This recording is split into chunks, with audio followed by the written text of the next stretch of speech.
throughout the nation and around the globe. From his heart to yours, it's Dear James Live, bringing you intuitive insight, answers, and advice to your life questions. Hello, beautiful soul family, and welcome to Weekly Wisdom and Insights, your home for spiritually guided transformation and empowerment. I am your host, Dearjames, and together with the unseen, Spirit, Source, and Symphony, we look at the current energies, the intuitive wisdom and insights, and we go as guided. And action-packed as ever, there's never a dull moment in these days, so we are going to just jump right in. So let's lead off with the main energies. And we have Youthful Folly for the last time. It's April. We're closing out April. We're going to work with Hexagram 30. It's about clarity and how we perceive. It's a 9-year, all year long, so small restraint, surrender. The numbers culminate in a 16, which is about enthusiasm, excite, and there's reason for enthusiasm, and there's reason to hang on. And ultimately, then they culminate in a 7, which is Army, correct discipline. Welcome, Alicia. Welcome, Sue. So, and let's just take a look. Before we go to the astrological influences, I want to look at the astrological charts.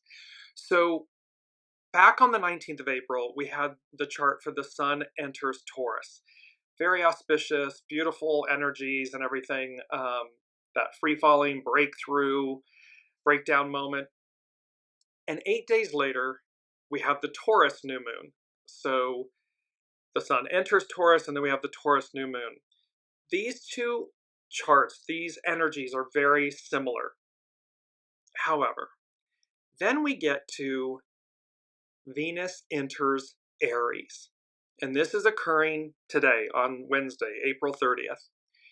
And intuitively with this chart, everything changes. And let me just, it's all about Venus, Venus, Venus. And this is the flower of Venus. And there's a lead up to this, the reason, but I wanted to show you all the chart first. And there's, and you'll see here in a minute, I'm going to bring it back up, but this is all about Venus. Well, why? Well, because in the astrological influences, so we have the Sun that enters Taurus on the 19th.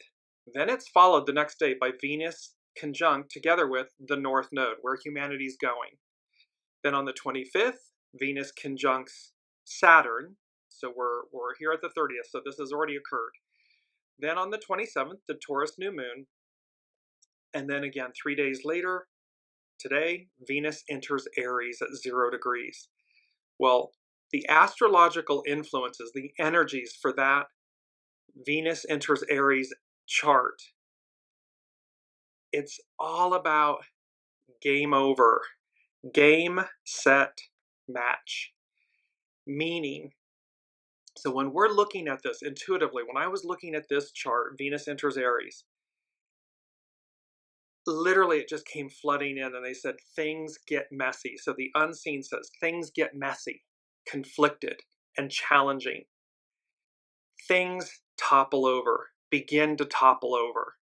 Like dominoes, like an avalanche.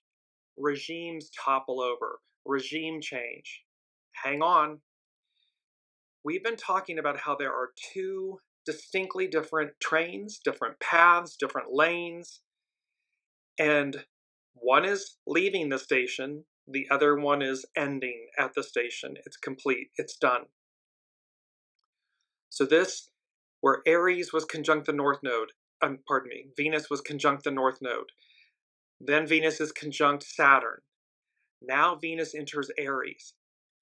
That train, Venus represents the divine feminine, the matriarch, the matriarchal era, Aquarian. It's this whole, that train is leaving the station. And so again, it's all about Venus, Venus, Venus. And what a beautiful image, the flower of Venus, these beautiful pinks and purples and magentas and the whites and, you know, and this beauty of the divine feminine within all of us. And then, of course, when we look at this chart,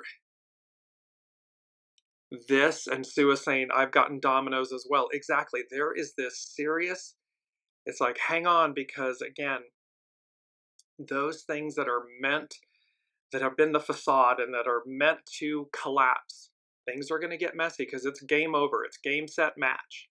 There's a finality here, and it gets messy, conflicted, challenging. Things topple over, begin to topple over like dominoes, like an avalanche. Regime change, regimes topple over. So there is this aspect of two diverging paths, and one is going somewhere and one is ending. It's complete. So we start with all of that to set the stage. And then I'm going to set the stage one last time. I'm going to set the stage with, I want to go to Pam Youngin's North Point Journal. She's an incredible astrologer. And she's talking about this week about the Pluto effect. And she says, although the confrontational Mars-Pluto opposition, and that's the third one, it's the third one that's occurring. The first one was in early November. The second time it occurred was early January. And now it just occurred on the 26th of April. So although the confrontational Mars-Pluto opposition is technically behind us, its effects linger throughout the next 2 weeks at minimum. This is in part because the tension-filled aspect is strongly woven into the tapestry of the new lunar cycle. This is the new Taurus moon that occurred on April 27th. It is also because Pluto's transformational influence is elevated this week and next due to the dwarf planet being virtually at a standstill as it prepares to go retrograde this coming Sunday, May 4th. When a planet is retrograde, it is actually closer to the Earth than it is at other times in its orbit, and thus may affect us more deeply. Therefore, we are likely to experience Pluto's powerful, life-changing effects more profoundly than usual, not only this week, but throughout Pluto's retrograde period from May 4th to October 13th. So we have this Mars-Pluto opposition. Pluto's in Aquarius, Aquarian age, matriarchal, the future, where we're going. And it's getting ready to station retrograde. And we've had this opposition from Mars, the divine masculine.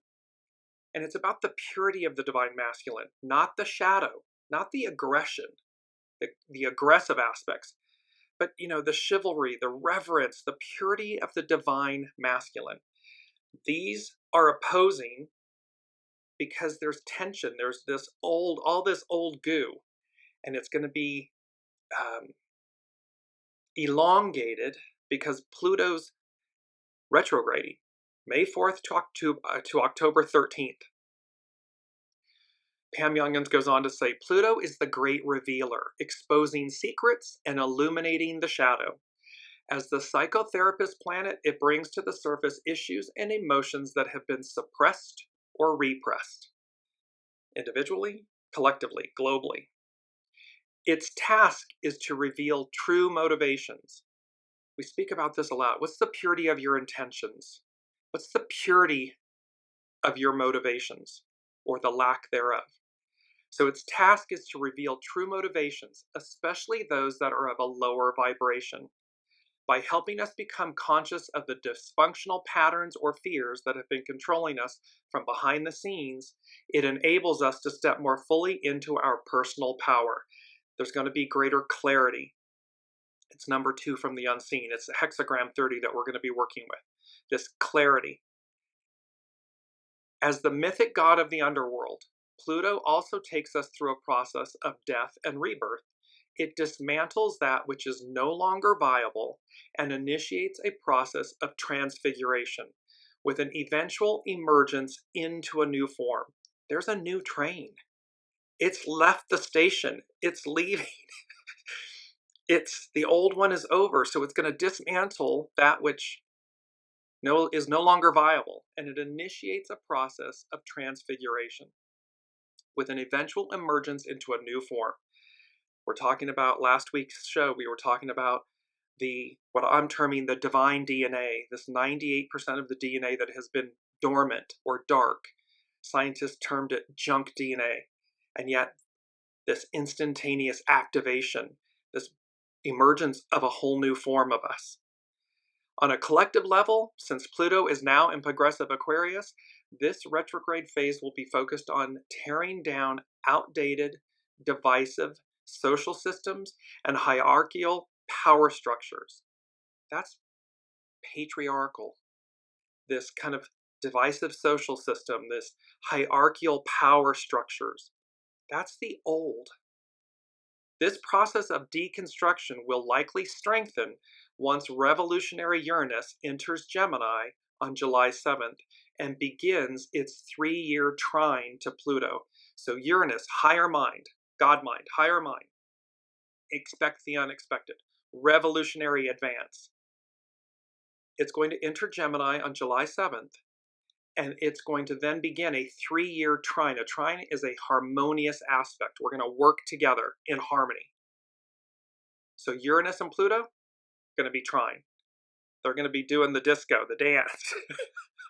And it's going to be, the way it's coming to me into, it's going to be the most wicked as in, they're showing me futuristic like The Wizard of Oz and Wicked the play. And so, like this beautiful advance, this beautiful, the follow the yellow brick road, the Emerald City, what lies beyond, what's always been within us that gets awakened. That's what's on tap. But equally on tap is this chart where Venus enters Aries. It's beginning an entire new way of being. Pisces ends the astrological year. Aries begins it. And here this is all about Venus, Venus, Venus. And then this whole aspect of what's going to become dismantled, what is going to fall apart. Game over, game, set, match. Things get messy, conflicted, and challenging. Things topple over, begin to topple over, like dominoes, like an avalanche. Regimes topple over, regime change, hang on. I want to go to our mantra because the way to navigate these energies is, of course, to be in the flow. Be ready. It's number 6 from the unseen. Be ready. Be in alignment. Know the purity of your intentions. Listen to your soul source connection and go as guided. Don't swim upstream. Don't fight the change. Flow with the change. And our mantra is, I open to the way. So where you have been open, open more, open completely, open further. Where you have been obstructing it, procrastinating, delaying, obstructing, negotiating, whatever it may be, I open to the way. Because it's the way. It's not my way, your way, the highway, some way. It's the way. The way, the divine family, the Father, the Son, the Holy Spirit, your soul, the purity, true north. That's the way. And so here the unseen is speaking to us about, I open to the way. Beautiful image, again, these iridescent orbs of light and pinks and purples and magentas, and it feels very light and fresh and spring-like, renewal, new birth. So this rebirth. Well, so with all that, and by the way, so Neptune is in Aries, Venus is in Aries. First time they've been in Aries together in 150 years. So we're dialing it back to 1875. Well, as you recall in a show or 2 or 3 ago, we were talking about how Neptune finishing Pisces, but Neptune moving into Aries was about, what coincided with that was the abolition of slavery. So what was percolating when Neptune was in the final degrees of Pisces 150 plus years ago is not identical, but similar. This moving from enslavement, this moving from the old systems, the old ways, these old paradigms. Slavery, enslavement. It's a different enslavement. Today is a different enslavement than it was then. However, Neptune in Aries brought about the abolition of slavery. The last time Venus and Neptune in Aries, 150 years ago, 1875, the Civil Rights Act was passed. Ulysses S. Grant was president. So you can see there's these movements towards the ratifying of the abolition of slavery. So now we're looking fast forward 150 years. It's the matriarchal Aquarian futuristic era, we the people. And this ending of the old way, the Piscean era, the patriarchal rule, these hierarchical structures that have minimized, enslaved, dumbed down this junk, really, you want to call it junk DNA or dark DNA, dark meaning from the void, but it's divine DNA, things that are awakened in us, that there's a calling for us to advance, to become more who we are at our center, who we've always been. And as they said last week, it's showtime. Ready or not, here we go.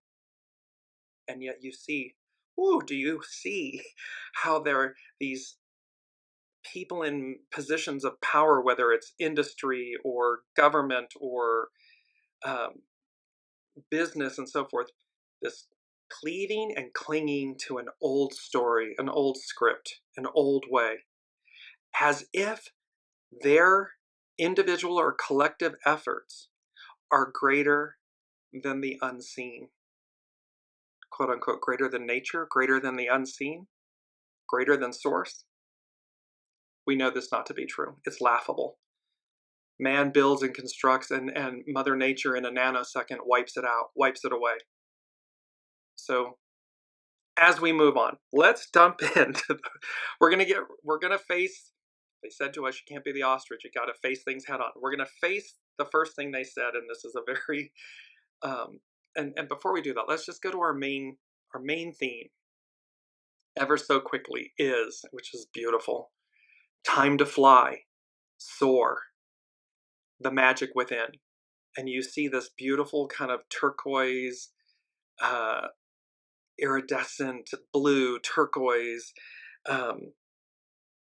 light, this human, this is us. This is the new human. We are the new human. And they're saying, the unseen is saying to us, it's time to fly, it's time to soar. And it's all about the magic within. So we'll come back and revisit this in a second. This is the train that's left the station. This is where we're going. You want to be on that train. You want this octave of yourself. We want this collectively. Until then, however, well, not until then. In addition to this other train that's come in and ending,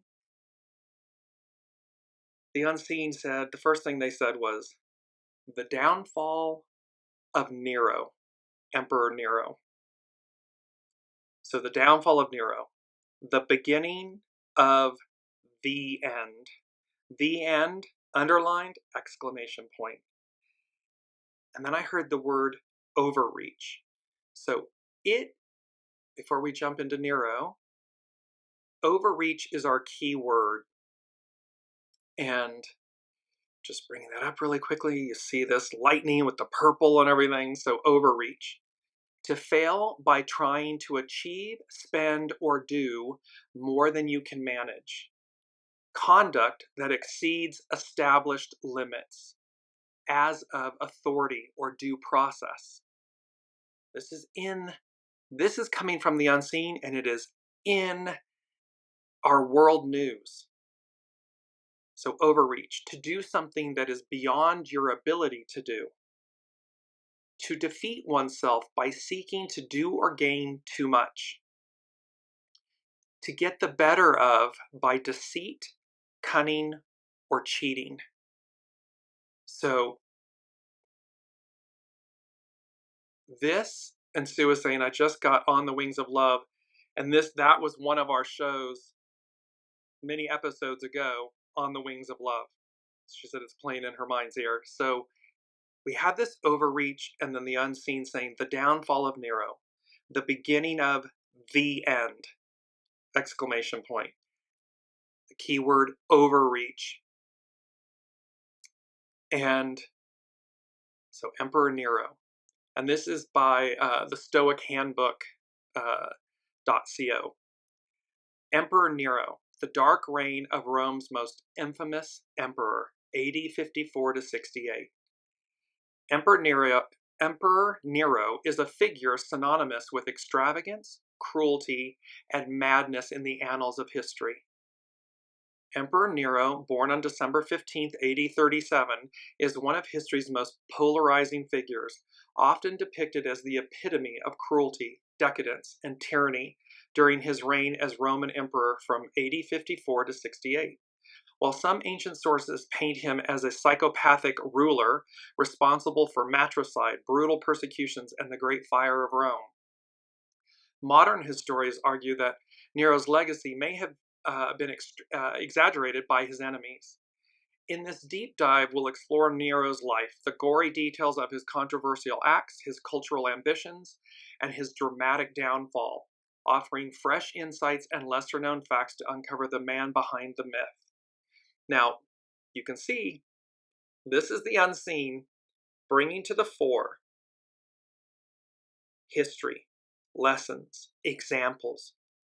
And remember that, in astrology, it's cyclical. It's not identical, it's cyclical. So they're bringing the downfall of Nero. They're talking to us about Venus enters Aries and how regimes collapse and things get messy. And it's an S show. So that is going to be simultaneously happening at the same time as others advance. We advance. Collectively, we advance. The whole advances. It's just which train are you on? Denotes the experience. We go on. Nero was born into the powerful Julio-Claudian dynasty, with lineage tracing back to Augustus, the first Roman emperor. His mother, Agrippina the Younger, was a cunning and ambitious figure who married Emperor Claudius, securing Nero's adoption as heir. When Claudius died in AD 54, possibly poisoned by Agrippina, Nero ascended the throne at just 16, becoming the youngest Roman emperor up to that time. Initially, Nero showed promise. Advised by his tutor Seneca and praetorian prefect Burrus, he implemented policies to support the poor and reform taxation. But as he sought independence from his domineering mother, his reign took a darker turn, setting the stage for one of the most tumultuous periods in the Roman Empire. Nero's rule quickly became synonymous with financial recklessness and personal indulgence. He spent lavishly on grand projects like the Domus Aurea, Golden House, a sprawling palace complex that featured a colossal statue of himself. This extravagance drained the Roman treasury, leading to economic instability across the empire. His personal life was equally chaotic. Nero's multiple marriages and affairs shocked Roman society, including his scandalous divorce from Claudia Octavia to marry Poppaea Sabina. These acts of indulgence alienated the Senate and elite, fueling perceptions of Nero as a ruler more interested in pleasure than governance. You can't make it up if you try. This is the unseen, bringing out the downfall of Nero, the beginning of the end. Overreach. And that equally so, and more importantly so. Time to fly, soar, to realize and recognize the magic within, the activation of it within. Because we have a choice. We talk about this all the time. We have a choice. Every choice you make matters. What you do today influences tomorrow, influences the instant. There's the instantaneousness of the moment. In this current paradigm that we all live in, that we all operate within, karma, we're constantly either adding to karma, period. Now, everything's divine and neutral, but if in fact it has a shadow aspect to it, to that karma, well, that's what's coming back, because karma is balance. And so the whole experience becomes your dharma, your experience, your path, your journey, what you're to experience. So we want to be building and creating and contributing to at least divine neutral or positive karma. Because then, of course, that positive karma We do right by ourselves. We do right by others. We do, goodness and so forth creates more of that returning back to us. So here we got the downfall of Nero, the beginning of the end, and time to fly, soar, the magic within. Just going to touch briefly on the magic within before we go to hexagram 30. So in the tarot, and the tarot is a divination system that has been around for quite some time. And in the tarot, the card most directly representing magic and the occult, wisdom, magic, is the Magician. This card symbolizes the ability to manifest desires, connect with the spiritual, and wield power to create. While other cards can also allude to magical energies, the Magician is the most explicit and central figure in the tarot deck. The Magician represents power, the power of creation and manifestation, highlighting the ability to harness inner resources, that inner wisdom, that the magic within, with external forces, that creative force, that's the purity of the divine masculine, to achieve goals. The Magician is often depicted with various tools or symbols reflecting the different facets of magic and the elements they represent, because the Magician, as above, so below, you see the wand, you see the symbol of the infinity symbol, eternity, and the Magician has every tool, every suit or tool in the tarot. So wands, swords, cups, pentacles. It has everything it needs. We have that as well. All of the cards that represent, and we're going to cover the next 6 of them, all the cards in the tarot that represent wisdom, the occult, magic that's within us, they're all what are called major arcana in the tarot, the cards in the tarot. And they represent fated events or destiny, fate, these types of things. They're epic. They will occur. So the next 2 are the Fool and the High Priestess. The Fool represents the beginning of a journey and the potential for transformation. The train's left the station. You got the golden ticket. You're on the golden train. Time to fly, soar, the magic within. So it represents the journey and the potential for transformation, often linked to the start of magical practice. The High Priestess represents intuition, spirituality, hidden knowledge, which can be crucial for tapping into magical energies. It's about tapping into your soul source connection. Listening and going as guided. It's listening to your soul source connection, not your ego, mind, personality. The human, the ego, mind, personality, is going to barter, beg, steal, negotiate, procrastinate. It's going to fear. It's going to And when you quiet it and you say, okay, hang on, sit in the sidecar, hang on, and you listen to your soul source connection, the Fool, the High Priestess, the Magician, it guides your soul true north, your soul source connection guides you correctly, calmly, confidently. This is where we are. The next 2, the Hermit and the Moon. The Hermit represents introspection, solitude, guidance, allowing one to connect with inner wisdom and potentially uncover hidden magical abilities.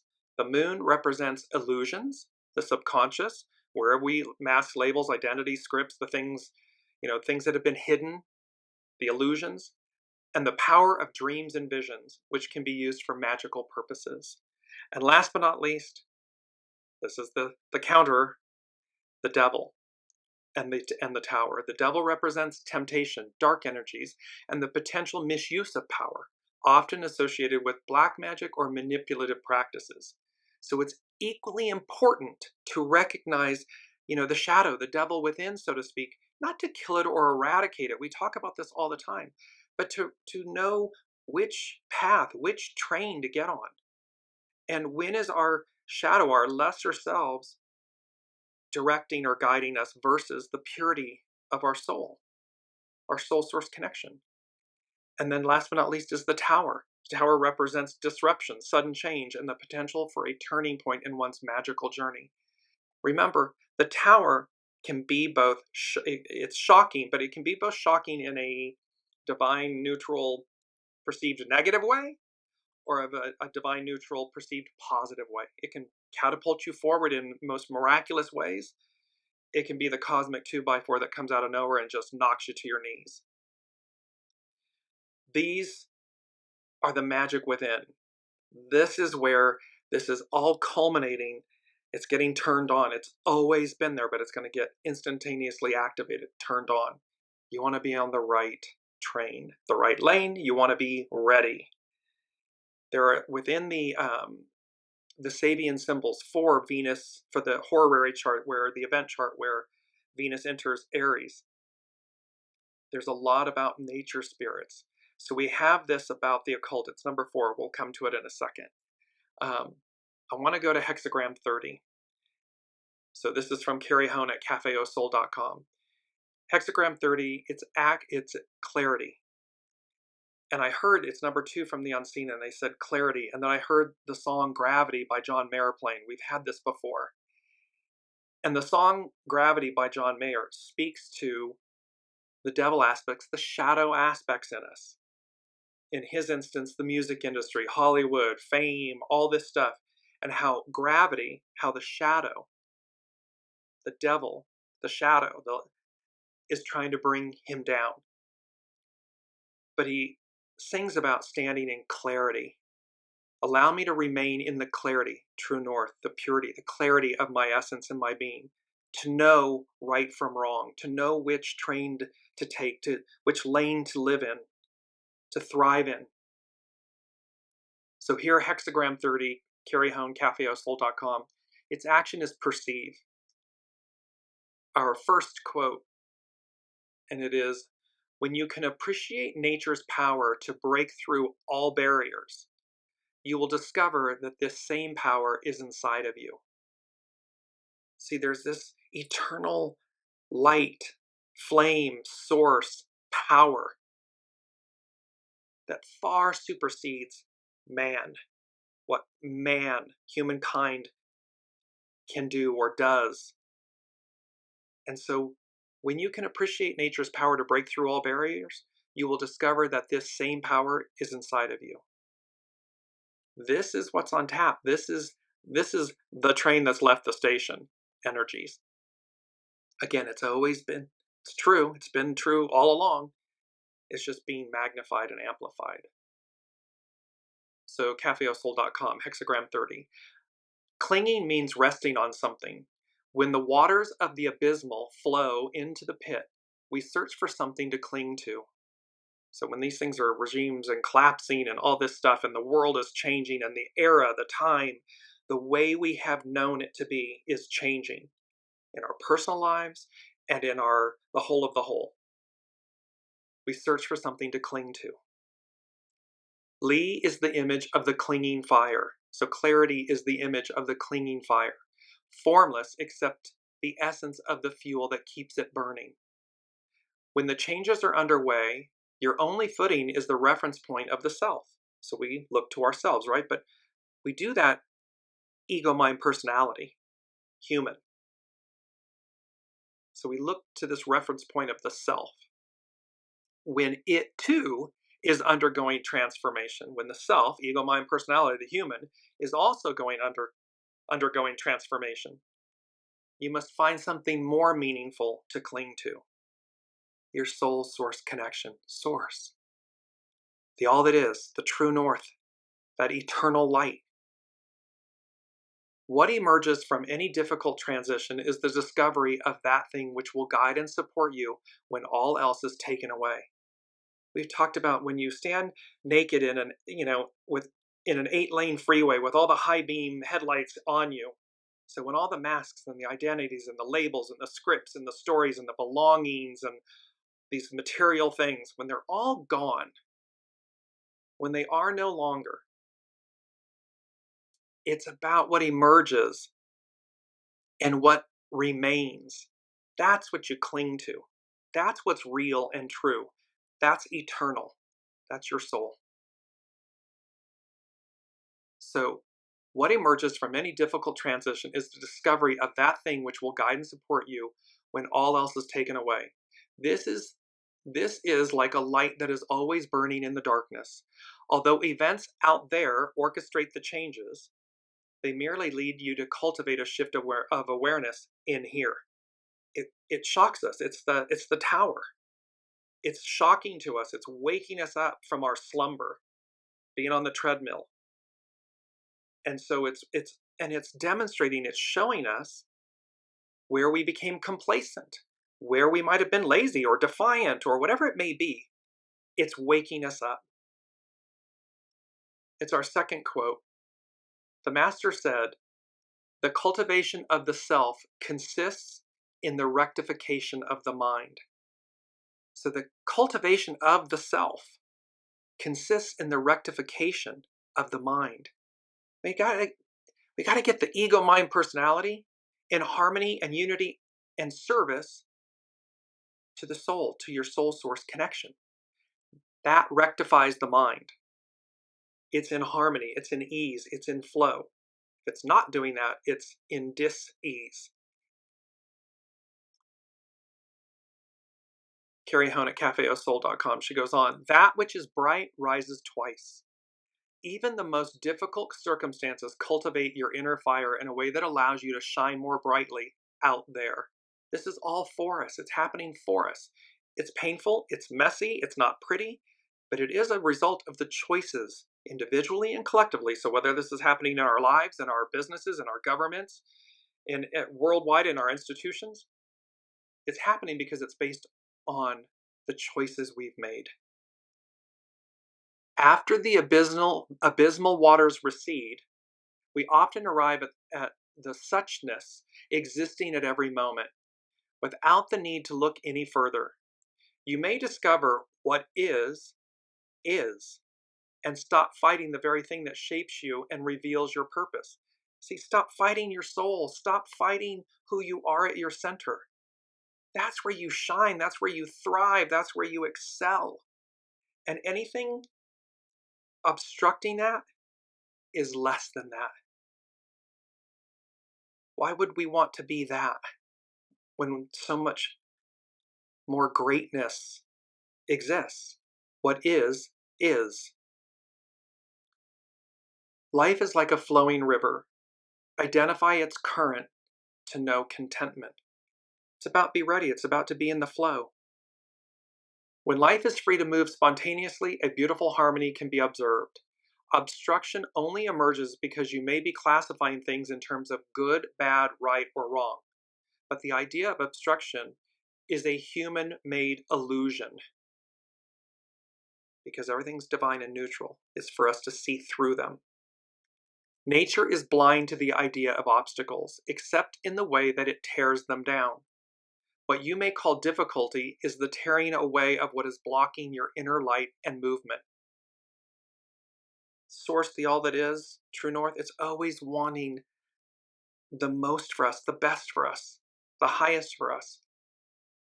So where nature, Mother Nature, just removes the obstacle, wipes it out, we tend to hold back. We humans tend to hold back. We tend to obstruct. You know, that great saying about, what's in your way? You. Well, there we go. The unnatural things that we build to obstruct life's forward progress will never be a match for its enormous power to break them down. Even water will immediately break down the molecules of whatever substance comes into contact with it. Clarity is the expression in attitude and behavior of an openness, I open to the way, that allows all things to keep moving forward. Whether it is removing the outworn or building something new, nature is always productive. This transformative power unleashes inner direction and awakens you to a powerful center that you can cling to.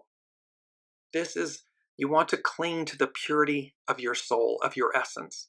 Not all these outside illusions and distractions and masks, identities, labels, scripts. They don't make you. Whether you have them or you don't have them, who are you at your center? That's who you are. Anything else is an illusion. And finally, the master said, when the mind is like a mirror, it grasps nothing, refuses nothing, receives, but does not keep. See, this is about the time. See, we received. So it's like a mirror. Grasps nothing, refuses nothing, receives but does not keep. We've received the time, the patriarchal Piscean era. We've received it. There are those that are trying to keep it. But that's not the way. The way is that we receive, but we do not keep. We allow the experience to flow through us. This is an important mindset during any difficulty. To approach the gateway, you can use the mind as a portal or a prison. It's like fear. You can either harness the energy of fear to literally catapult you forward or immobilize you. So to approach the gateway, or there, you can use the mind as a portal or a prison. It can advance you or it can immobilize you. When you unblock the openings, you can view a world bathed beneath the power of your inner light. Because it's in alignment with where we're going. Not where we've been there, but where we're going. This is huge and paramount. Number 3 from the unseen. Courage is contagious. Get swept up in the magic, in the way. So courage is contagious. Be the embodiment of the magic within. Time to fly and soar. Embracing change, embracing the future, harnessing the very best of you, the very best of us. It's contagious. When you do that, and you don't have to shout it from the rooftops, just be it. And that emulates, it sends it out, people recognize it. You know, it's that Harry Met Sally, I'll have what she's having moment. It just speaks for itself. The purity of it speaks for itself. So now let's look at, I want to go to Astrology by Lauren. And she's speaking about a super new moon in Taurus. So this just occurred on the 27th. And she begins with a quote or a statement by Hildegard of Bingen. I am the one whose praise echoes on high. I adorn all the earth. I am the breeze that nurtures all things green. I encourage blossoms to flourish with ripening fruits. I am led by the Spirit to feed the purest streams. I am the rain coming from the dew that causes the grasses to laugh with the joy of life. I am the yearning for good. That seed of harmony and bliss and goodness and abundance and light, purity, it's within us. It's the gift given to us that we were literally created from. Why would we not want to harness that energy, that gift, that light? Astrology by Lauren. On April 21st, 2025, Pope Francis left this mortal coil and passed over into the great beyond. This was on the same day that Saturn, represents spiritual leaders, made its exact conjunction to the true North Node in Pisces. This is a transit that represents a time of great karmic significance. Like in the tarot with the magic, the major arcana, fated, destiny, major events, karmic events. So they have a karmic significance. And so, this humble priest made his way home at this uniquely pivotal moment. They will soon be choosing another spiritual leader for the Catholic Church. Know also that choices made at these times have important consequences. Neptune has just recently entered Aries. This will be followed by Saturn in May. So Saturn is going to enter Aries in May, beginning a new spiritual cycle. Lauren envisions the new pope to be something of a spiritual warrior. That was just in Neptune Rising, the April 2nd show, the spiritual warrior reborn, renewed, reinvented, and a spiritual revolution. So she's envisioning the new pope to be something of a spiritual warrior, hopefully willing to carry the torch into the coming era, showing us what it truly means to do, quote, God's work. This is such a crucial time for humanity as a whole, and we will need as much guidance as possible to lead us through the liminal passes ahead. We got to get through this this domino effect and the collapsing and everything, to fully receive, because we got to get through the end to receive the new. Astrology by Lauren, she continues, this week Uranus will sextile, that's a harmonious aspect in astrology. So Uranus will sextile the North Node, opening up our awareness to new possibilities. We do not have to keep doing things the way we always have in the past. There are alternatives. Like a door opening, we are being ushered into another era, another place that has, as of yet, never been experienced before. This is why it's also causing, there's so much excitement and there's so much fear. Well, I know the beast I know. Well, okay, but that doesn't mean there isn't another wonderful, beautiful beast that's just on the other side. It's like Narnia, pass through the back of the wardrobe closet or step through when the ocean parts in the movies, in the franchise. What lies beyond? It may be unknown to us, but look how magical and mystic and amazing it is, and it can be. Don't fear it, embrace it. So we have this, and so here we all are on the threshold of the next leg of our journey, our human ascendancy and evolution. And don't forget, that includes Mother Earth. It includes the whole of the whole. We get lost in thinking that it's just about me, in my life, what I want. Well, what about our connectivity to the whole of the whole, and that influence and that greatness? We've been stuck in the shadow aspect. We've fallen pretty far, but it doesn't mean we can't rise. It's innate within us. Lauren continues, on May 4th, Pluto will make its retrograde station at 3 degrees Aquarius, 49 arc minutes. But before it does so, it will first make the last of 3 oppositions to Mars, now in Leo. Oppositions tell us of impending conflict, where powerful forces are coming head to head.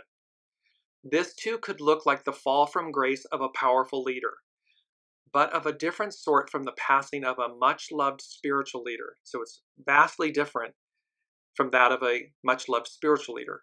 Mars in Leo, opposite Pluto in Aquarius, looks like the sort of arrogance that can turn on a dime and bring people to their knees. That's that cosmic 2x4. Whack! That's the unseen, Mother Nature. You're not listening, you're not learning, you're not getting, no? Okay. Wham! And it just knocks you to your knees, not to harm you, to awaken you, to get you to see. It's not that you don't know. We can all see it. When it happens in our individual lives or our collective lives on the world stage, it's not that we don't see it. We do. What do we do with it? What are the choices we make in the moment? This is weather in which it becomes obvious when and if we underestimate our opponent. Are we underestimating Source? Are we underestimating the soul? Are we underestimating the world before us? Because this is the weather Lauren is speaking to. This is the weather in which it becomes obvious when and if we are underestimating our opponent. Mars can also serve as a catalyst, showing us the difference between the positive versus the negative expressions of Pluto in Aquarius. Pluto in Aquarius goes south when it tries to emulate Leo, its opposite sign, and through this same arrogance loses sight of its mission. The mission is the purity of the divine masculine, the matriarchal Aquarian era, the futuristic evolution and version of ourselves. So when it loses sight of its mission, the expression of the interdependence of all of humanity and the reliance on that interdependence to sustain a well-ordered and fully functional system. See, that's Aquarian. What she's saying is, when this happens, Pluto in Aquarius goes south when it tries to emulate Leo, its opposite sign, and through this same arrogance loses sight of its mission, the expression of the interdependence of all of humanity, and we the people. It's Aquarian, it's matriarchal, and the reliance on that interdependence to sustain a well-ordered and fully functional system. Ignore that, and the system will fail. It's going to fail like dominoes. It's going to collapse. It's going to get messy and challenging and confusing because, well, we've lost sight of the mission. The mission is oneness, unity, clarity, goodness. Forgo that, the system collapses. The Mars-Pluto opposition occurs just one day before the Taurus new moon at 7 degrees Taurus, 47 arc minutes, a supermoon, meaning that the new moon occurs when the moon is at the closest point in its orbit to the Earth. We will not see the moon, but we will see it demonstrated in the tides and affairs of humankind, as well as on the Earth, our mother. She too fully depends on a well-ordered and fully functional ecosystem to sustain us all. Interdependence comes in many forms, and it is the fundamental axiom of the sign of Aquarius, and it will not and cannot be denied. It simply must be. We can equate this to ourselves. When ego, mind, personality, human, and soul source connection are in oneness, harmony, unity with the other, what a beautiful, well-oiled machine. Ease, flow, greatness, extraordinary greatness, beauty. Absent that, chaos, confusion, dis-ease, challenge. But challenge is opportunity. So Lauren continues. And so the supermoon stands in the crosshairs of the Mars-Pluto opposition, creating a T-square. Not exact, but exact enough. T-squares create stress with an overriding desire to correct that stress, to restore the sacred balance of giving and receiving. So we receive, but we do not hold. That allows for the flow, the energy to keep moving with us and through us. It's only when we try to put genie in the bottle, things go awry, and they get messy fast. And imagine that. Does anyone want to be genie in the bottle, encapsulated, enslaved for someone else's enjoyment and pleasure? No. Who wants that? And if you think that's what you want, be the one to do it. Try it on for size. Let us know how you like it. Put it in the comments.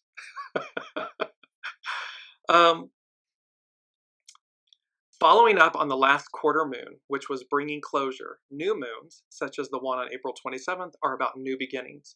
And remember, these energies that we're talking about, while they're occurring right now, this all arcs out. It continues. And we are each a part of that, a custodian, a vessel for these energies.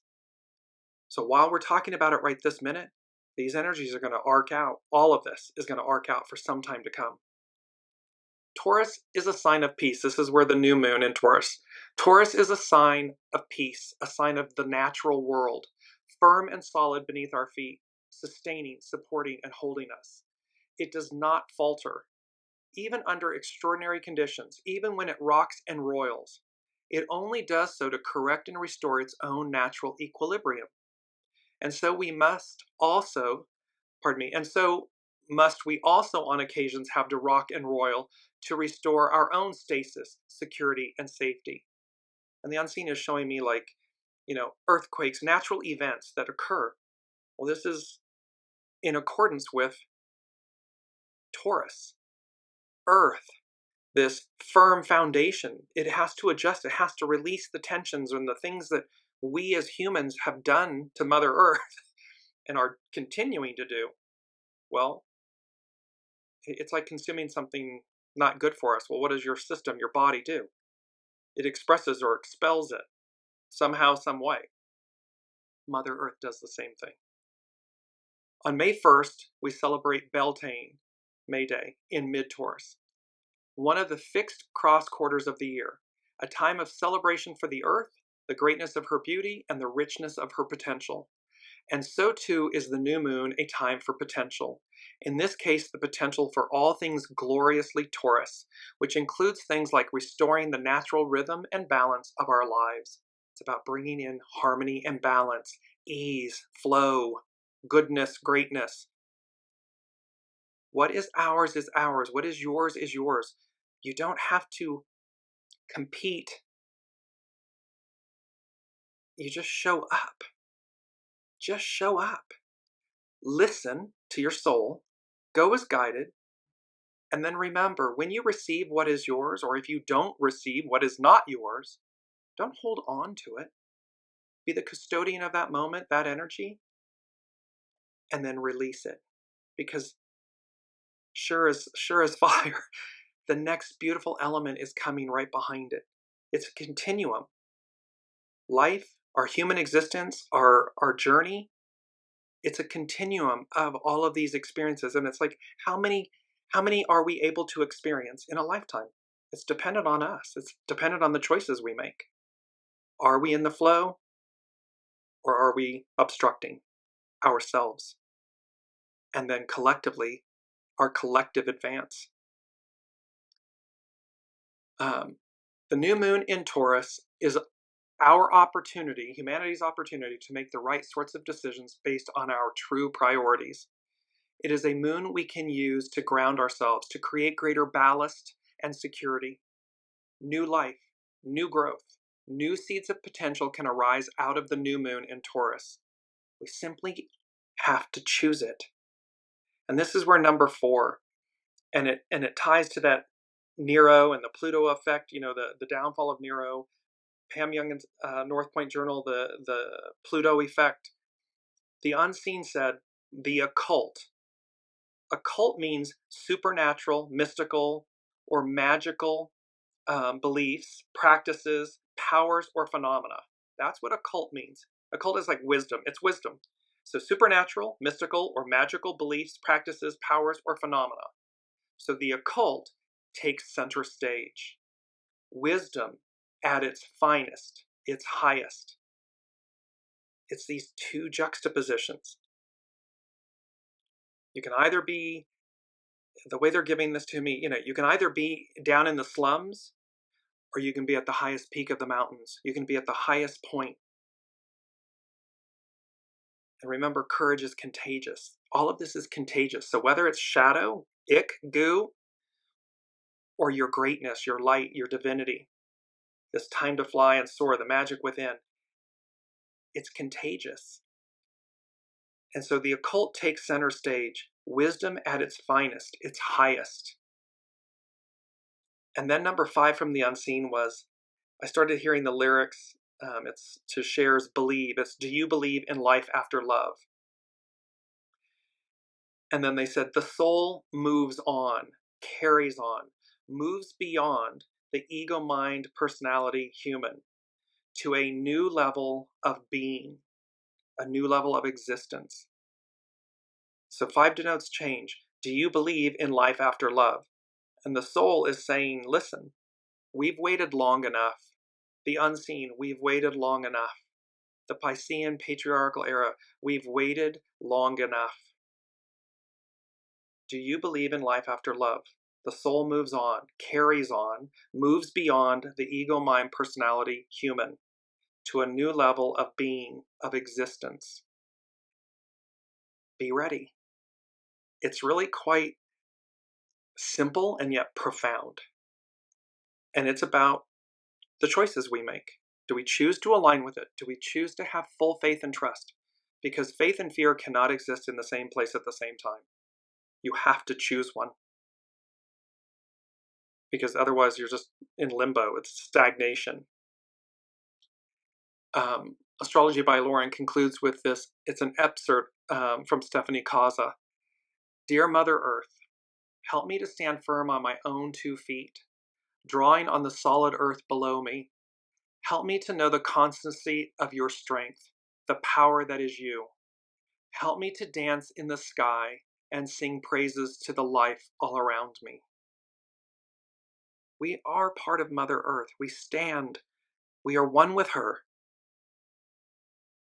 Why would we want to harm her any more than we would want to harm ourselves or others? So this is it's a prayer, it's a request to Mother Earth to say, help me to stand firm on my own 2 feet, drawing on the solid earth below me. Help me to know the constancy of your strength, the power that is you. Help me to dance in the sky, time to fly, soar, the magic within. Help me dance in the sky and sing praises to the life all around me. There's such beauty in this moment. It's chaotic, it's painful, it's stressing, I mean, I don't know that there's a human on the planet that isn't, kind of in some level or degree of anxiety and irritation, whatever, because again, at our center, we want purity, goodness, clarity, greatness, but universal greatness, unity, oneness. It's not an illusion. It's not a fallacy. It's epic truth. That's the truth. That's the way.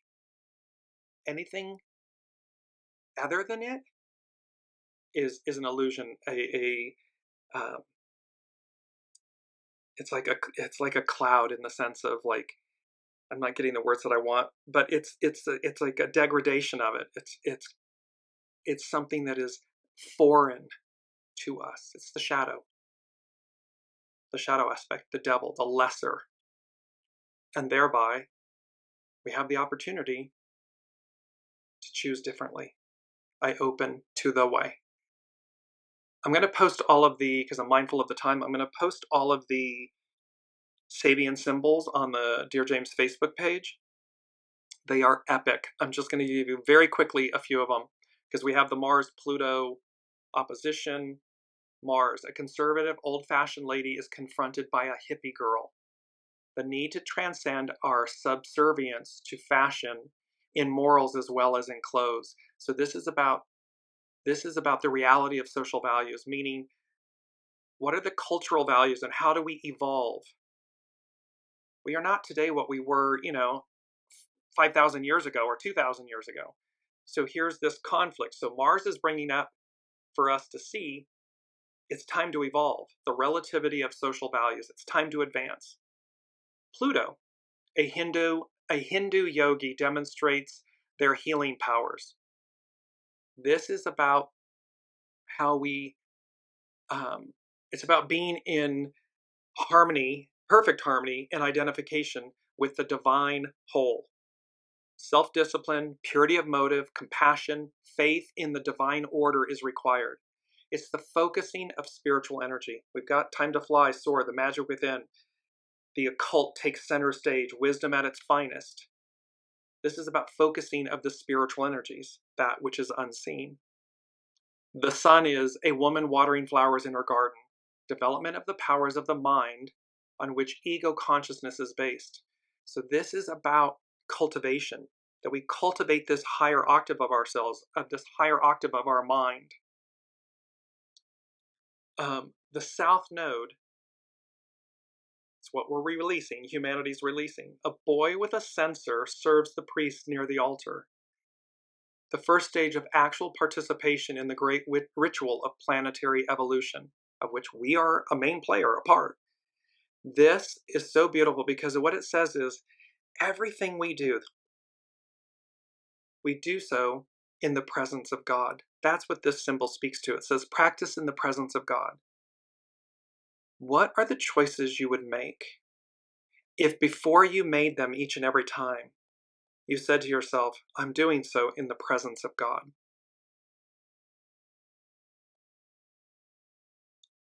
It's a game changer. You don't have to be religious. This is a spiritual octave. This is the highest high purity. If I'm doing this in the presence of God, would I make that choice? Or would I stop myself? Or would I make it with the purity of intention? There's so many more here, but I'm mindful of the time. So I love you all. This is such a beautiful moment and a juxtaposition, this juxtaposition of what's ending and what's beginning. Time to fly, soar, the magic within. The downfall of NERO, the beginning of the end. Be mindful of overreach. Clarity. Do not allow shadow or gravity to hold you back or down. Rise. Courage is contagious. Get swept up in the magic in the way. I open to the way. The occult takes center stage, wisdom at its finest, its highest. Do you believe in life after love? The soul moves on, carries on, it moves beyond the ego, mind, personality, the human. to a new level of being and existence. Be ready. So until then, I love you all. Thank you all for your comments, your presence, and we will see what happens next week. See you then. You've been listening to Dearjames Live. Gain intuitive insight, answers, and advice to your life questions and so much more by tuning in next week and visiting dearjames.com.